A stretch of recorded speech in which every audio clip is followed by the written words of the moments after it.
اب بڑے مزے کی ایک ایونٹ ڈسکس ہونے لگا. کلما دخل علیہا زکریا المحراب، جب کبھی بھی زکریا علیہ السلام محراب میں داخل ہوتے، یعنی وہ ایک محراب نما حجرہ بنا تھا جہاں حضرت مریم عبادت کرتی تھی، تو ان کے ٹیچر کے طور پر یہ خالو بھی لگتے تھے اور ایج ڈیفرنس بھی بہت زیادہ تھا اور پیغمبر بھی.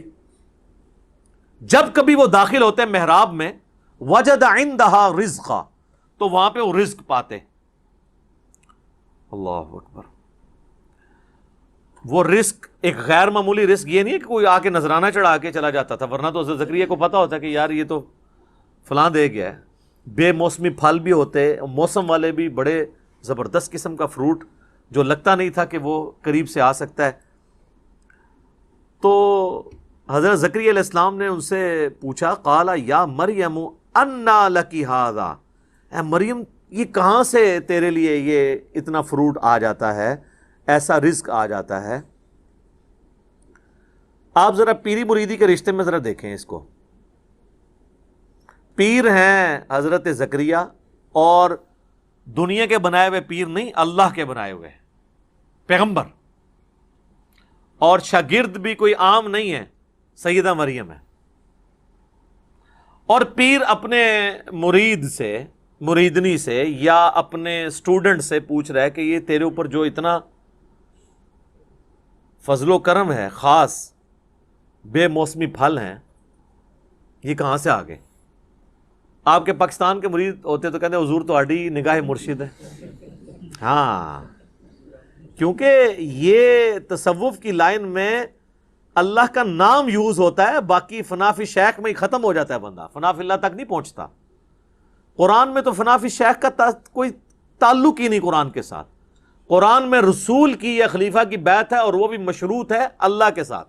رسول اللہ نے بھی بیعت لی نا حدیبیہ کے موقع پر، تو سورہ فتح میں آیا کہ اے نبی یہ جو تم سے بیعت تم لے رہے ہو نا جن کی، یہ ان کے ہاتھوں پہ اللہ کا ہاتھ ہے. اور سورہ توبہ میں اللہ نے فرمایا کہ اللہ نے مومنین کی جانیں اور مال جنت کے بدلے میں خرید لی ہیں، ایسی بیعت پر خوشیاں مناؤ. بیعت کہتے ہیں بیچنے کو، بائے لفظ استعمال ہوتا ہے. انسان کسی انسان کے آگے اپنے آپ کو نہیں بیچ سکتا، صرف اللہ ہی ہے جس کے سامنے آپ بیچ سکتے ہیں. پیغمبر بھی آن دا بہاف آف گاڈ آپ سے بیعت لیتا ہے. یہاں تو کہتے ہیں نہیں پہلے فنا فی شیخ ہوتا ہے، پھر فنا فی رسول ہوتا ہے، پھر یہ ہوتا ہے، فلاں یہ ہوتا ہے، کرتے کرتے کدھر تک لے جاتے ہیں. وہ فنا فی شیخ میں ہی مر جاتے ہیں. تو یہاں پہ شیخ پوچھ رہا ہے تو وہ مرید یہ نہیں کہہ رہا کہ حضور نگاہ مرشد ہے، حضور آپ کی ساری برکتیں ہیں، آپ کا ہی فیض ہے. نہیں، جواب جو ہے وہ بڑا عجیب ہے. ویسے قرآن و سنت کی جو ڈاکٹرن ہے اس میں بالکل یہی جواب دینا چاہیے، چاہے پیغمبر بھی سامنے موجود ہو نا تو یہی کہنا چاہیے کہ یہ اللہ کا فضل ہے.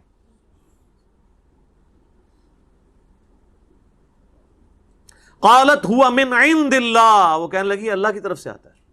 اللہ اکبر. ان اللہ یرزق من یشاء بغیر حساب، بے شک اللہ جسے چاہتا ہے بغیر حساب و کتاب کے رزق عطا فرما دیتا ہے. اب یہاں تو ہونا چاہیے تھا بھی تجھے بات کرنے کی تمیز نہیں ہے، میں نہیں اللہ کو مانتا، تو مجھے بتا رہی ہے کہ اللہ کی طرف سے، اللہ کی طرف ہی آتا ہے سارا کچھ، اللہ ہی کرتا ہے.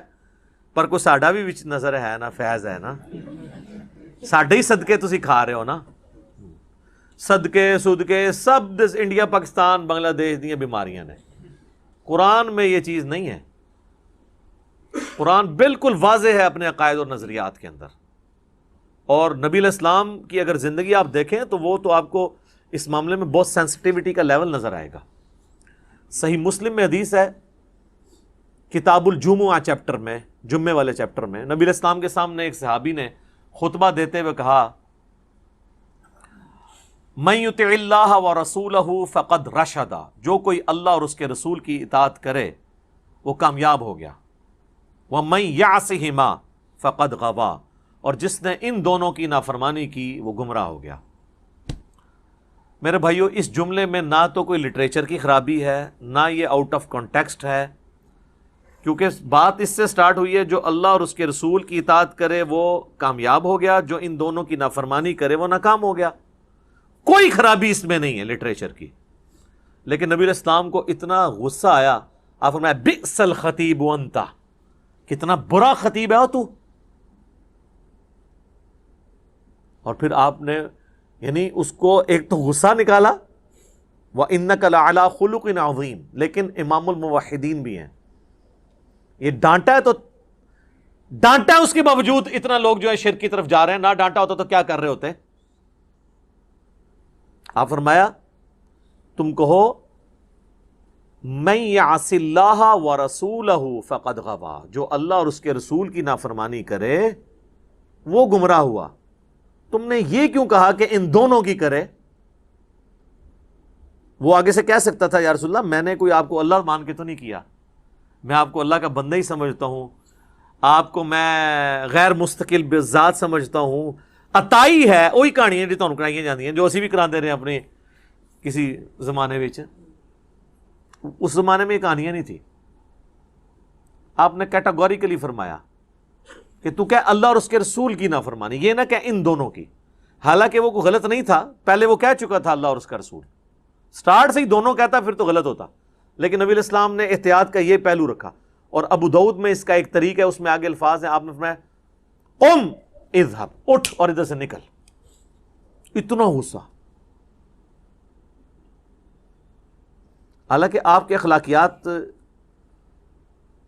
اس چیز کے متقاضی تھے کہ آپ اس طریقے سے ایٹیچیوڈ نہ کرتے، لیکن توحید کا مسئلہ سینسٹیو ہے. آپ ذرا سے بھی ڈھیلے پڑتے نا، امت نے کم چک کے رکھنا سی. وہ اتنا چکے ہے. صحیح بخاری میں حدیث ہے، دیکھنا میری شان کو اس طرح بلند نہ کرنا جس طرح نصارہ نے عیسیٰ ابن مریم کو بڑھا کے ڈیونٹی میں کلیم کر دیا. پھر بھی قوم باز نہیں آتی، کیا زمین و آسمان کی کلابیں ملاتی ہے. میں مفتی منیب الرحمان صاحب کے پاس بیٹھا ہوا تھا، 22 مارچ 2007 کی بات ہے، آلموسٹ 13 سال پہلے. تو مجھ سے فرمانے لگے کہ میں تو نعت خانوں کی مجلس میں جانا اب چھوڑ گیا ہوں، یہ شرکیاں نعتیں پڑھتے ہیں. میں حیران ہو گیا، جی مفتی منیب صاحب کہہ رہے ہیں شرکیاں پڑھتے ہیں. وہ کیڑا اتنا وڈا شرک ہے، ایڈا موٹا گاڑا شرک جڑا مفتی صاحب کو نظر آ رہا ہے. تو کہتے ہیں یہ دیکھو نا، یہ پڑھتے ہیں خدا کا پکڑا چھڑائے محمد، محمد کا پکڑا چھڑا کوئی نہیں سکتا. تو ان کو شرم نہیں آتی ہے؟ یہ شان الوہیت اور شان رسالت کا مقابلہ کرواتے ہیں. الفاظ دیکھیں، یہ کیا رسول اللہ یہ بات سن سکتے ہیں کہ خدا کا پکڑا چھڑائے محمد، محمد کا پکڑا چھڑا کوئی نہیں سکتا؟ سر پکڑتا بھی خدا ہے، چھڑاتا بھی خدا ہے. ذریعہ کسی کو بناتا ہے اور اس کو بھی اذن دیتا ہے اپنی اجازت سے. اسی لیے قرآن میں بار بار ہے شفاعت بھی اللہ کی ہے. من ذا الذی یشفع عندہ الا باذنہ، دھونس نہیں ہے، بالاذن ہے. یہ اس طرح کے جملے بولنا، پھر اس کو کہنا دیکھیں نا جی وہ قیامت دن لوگ پکڑے جائیں گے تو حضور چھڑوا لیں گے. سر وہ یہ آپ نبی علیہ السلام کے سامنے ذرا بات کر کے دیکھیں، نبی علیہ السلام کیا دھونس سے چھڑوائیں گے؟ اس طرح کے جملے بولنا. یہاں دیکھ لیں نبی علیہ السلام نے اس کو یہ بھی نہیں کہنے دیا کہ جس نے ان دونوں کی نافرمانی کی. اس کو کہتے ہیں مزاج رسول صلی اللہ علیہ وسلم. اس سے بھی اگلا ورژن لے لیں، مسند امام احمد میں حدیث ہے، نبی علیہ السلام سے ایک صحابی نے عرض کی یا رسول اللہ ما شاء اللہ و شئت، اے اللہ کے رسول جو اللہ چاہے اور جو آپ چاہیں. ہمارے تو جناب بسوں کے پیچھے لکھا ہوتا ہے اللہ نبی وارث. تو نبی علیہ السلام فرمایا اجعلتنی للہ ندا، کیا تو نے مجھے اللہ کے مقابلے پہ ند بنا دیا، کھڑا کر دیا؟ قل بل ما شاء اللہ وحدہ، بلکہ کہہ جو اکیلا اللہ چاہے. وہ آگے کہہ سکتا تھا یا رسول اللہ میں آپ کو اللہ تو نہیں مانتا، اور ظاہر کو صحابی تو حضور کو اللہ نہیں مانتا ہوگا. یا رسول اللہ میں نے یہ کہا کہ اللہ کی مرضی سے ہی آپ بھی چاہ کے وہ جڑی ایڈی لمبی ایکویشن بنا دینا نا. اس زمانے چ کہانیاں نہیں سن پائی، بالکل 24 کیرٹ سونا تھا. اچھا کتابوں میں آج بھی ہے. میں ایک بریلوی عالم کے پاس بیٹھا ہوا ہے، ہمارے جیلم کی 3 مسجدوں میں وہ جمعہ پڑھاتے ہیں، یعنی 3 جگہ تقریر کرتے ہیں، 1 جگہ جماعت کراتے ہیں. اتنا ان کو شوق ہے دین کی خدمت کرنے کا، لیکن تنخواہ بھی لیتے ہیں تینوں جگہ سے. تو ان کے سامنے بیٹھا تو میں نے ان کو یہ حدیث بیان کرنی شروع کی نا. ابھی میں صرف ادھر پہنچا نا، اجعلتنی للہ ندا، کہتے ہیں جی مرزا صاحب آپ نے کیا سمجھا اس کو؟ میں نے کہا جی آپ سمجھائیں. وہ کہتے ہیں اصل میں حضور پوچھ رہے تھے دیکھو مجھے تم نے اللہ تو نہیں بنا لیا نا کہیں, یعنی اگر اللہ نہیں بنایا پھر یہ کہہ سکتے ہو ماشاء اللہ ہوا شئتا, جو اللہ چاہے جو اس کا رسول چاہے. میں کہ سر اگے سنتے لو, اگے الفاظ نے قل بل ماشاء اللہ وحدہ, بلکہ کیا اکیلا جو اللہ چاہے. تو حدیث نے اپنی حفاظت کر دی. حضور یہ نہیں پوچھ رہے تھے کہ بھئی اگر اللہ بن کے کر رہے ہو تو نہ کہا کرو, اگر مجھے مخلوق سمجھ کے کہہ رہے ہو تو پھر کہہ دیا کرو کہ جو اللہ کی مرضی اور جو اس کے رسول کی مرضی. لیکن ایک ایکسیپشن ہے یہاں پہ, جب دین کا مسئلہ کوئی آئے گا نا تو ہم یہی کہیں گے اللہ اور اس کا رسول بہتر جانتے ہیں, کیونکہ دین کون سکھاتا ہے؟ پیغمبر. لیکن جو تکوینی امور ہیں, جو تقدیر سے تعلق رکھتے ہیں, وہ اللہ کے ساتھ خاص ہے. صحابہ کرام جس معاملے میں دین کے کوئی بات نہیں سمجھ آتی تھی کہتے تھے اللہ اور اس کا رسول بہتر جانتے ہیں. واللہ ورسولہ اعلم, کیونکہ دین تو رسول اللہ نے سکھانا ہے نا. بخاری و مسلم دونوں میں حدیث ہے, اللہ تعالیٰ جس کے ساتھ بھلائی کا ارادہ فرماتا ہے اسے دین کی فقہ عطا فرما دیتا ہے, سمجھ بوجھ, اور دیتا اللہ ہے, میں تو صرف تقسیم کرتا ہوں.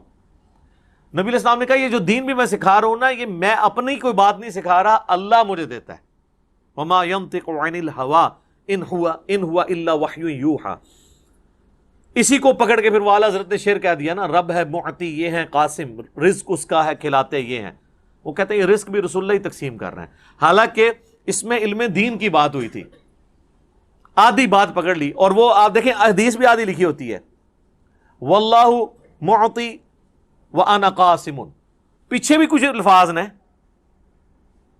اور اس میں امام بخاری نے باب باندھا ہے کہ اللہ تعالیٰ جس کے ساتھ بھلائی کا ارادہ فرماتا ہے اسے دین کی سمجھ بوجھ عطا فرما دیتا ہے. یہ دین کے معاملے میں ہے, باقی معاملات میں آپ یہ نہیں کہہ سکتے جو اللہ چاہے اور جو اس کا رسول چاہے, نہیں, جو اللہ چاہے. اسی لیے دیکھیں ہماری ٹریڈیشن میں بھی اللہ کا شکر ہے یہی چیزیں ہیں. ہم کسی چیز کو بھی نظر سے بچانے کے لیے کیا کہتے ہیں؟ ماشاء اللہ. کسی نے آج تک کہا ماشاء اللہ و رسول؟ مستقبل کے لیے ارادہ کرتے ہیں تو ہم کیا کہتے ہیں؟ انشاءاللہ. کسی نے کہا کبھی انشاءاللہ و رسول؟ ٹریڈیشن میں, کتابوں میں ہر چیز اپنی جگہ صحیح فٹ ہوئی ہوئی ہے. ہاں باقی پھر جب اس میں خرابیاں آنا شروع ہوتی ہیں تو پھر آپ دیکھیں اس میں تو پھر وہ پیر کو بھی بیچ میں ڈال لیتے ہیں.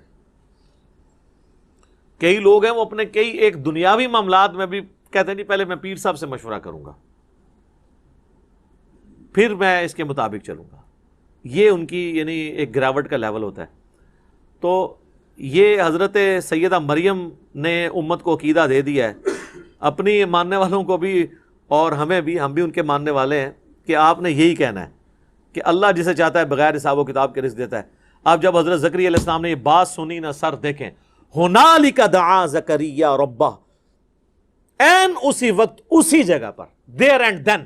ہنالک عربی میں استعمال ہوتا ہے اسی وقت اسی جگہ پر دعا کر دی انہوں نے. قال رب ہب لی من لدنک ذریۃ طیبہ, اے رب میرے مجھے اپنے پاس سے ایک پاکیزہ اولاد عطا فرما, انک سمیع الدعاء, بے شک تو دعاؤں کا سننے والا ہے. سورہ مریم میں تو ڈیٹیل ہے کہ وہ پوری تمہید بناتے ہیں کہ مجھے ایک اولاد چاہیے جو اولاد یعقوب کی وارث بنے, یعنی بنی اسرائیل کی, اور یہ جو میں ہیکل سلمانی کی دیکھ بھال کر رہا ہوں تو مجھے بھی ایک اپنا ایک گدی نشین آپ سمجھ لیں, خانقاہ نشین, یہ لیکن اللہ کی خانقاہ, جس کے لیے ہم خانقاہ کا لفظ اپنی امت میں دار ارکم, ہم اس اکیڈمی کو دار ارکم کہتے ہیں, کیونکہ نبی علیہ السلام کو جب یہ لوگ کون جن کی اولادیں آج دین کا کام نہیں ہمیں کرنے دیتی, ان کے باوجداد جب کھلے عام دعوت و تبلیغ نہیں کرنے دیتے تھے تو نبی علیہ السلام دار ارکم میں بیٹھ کے تو لوگوں کو دین سکھایا کرتے تھے. اس لیے ہم نے اپنی اس اکیڈمی کا نام دار ارکم رکھا ہوا ہے اس اعتبار سے. تو خانقاہ کا لفظ بھی آپ یوز کر سکتے ہیں, لیکن وہ چونکہ اب کافی بدنام ہو چکا ہے تصوف کی وجہ سے, اس لیے دار ارکم. پھر جب ہمارے نبی کی سنت دار ارکم ہے تو ہم کیوں ہیکل کا لفظ یا معبد کا لفظ استعمال کریں؟ ہمیں وہی ٹرمز یوز کرنی چاہیے. عبادت گاہ کے لیے مسجد کی ٹرم, اسی لیے ہم نے مسلم کی ٹرم بھی عام کی ہے کہ نہ میں وابی نہ میں بابی, میں ہوں مسلم علمی کتابی. آپ ساری وہ ٹرمنالوجیز یوز کریں جو قرآن اور سنت کے اندر آئی ہیں, فخر کے ساتھ کریں. مؤمن, مسلم, مسجد, یہ سارے الفاظ استعمال کریں.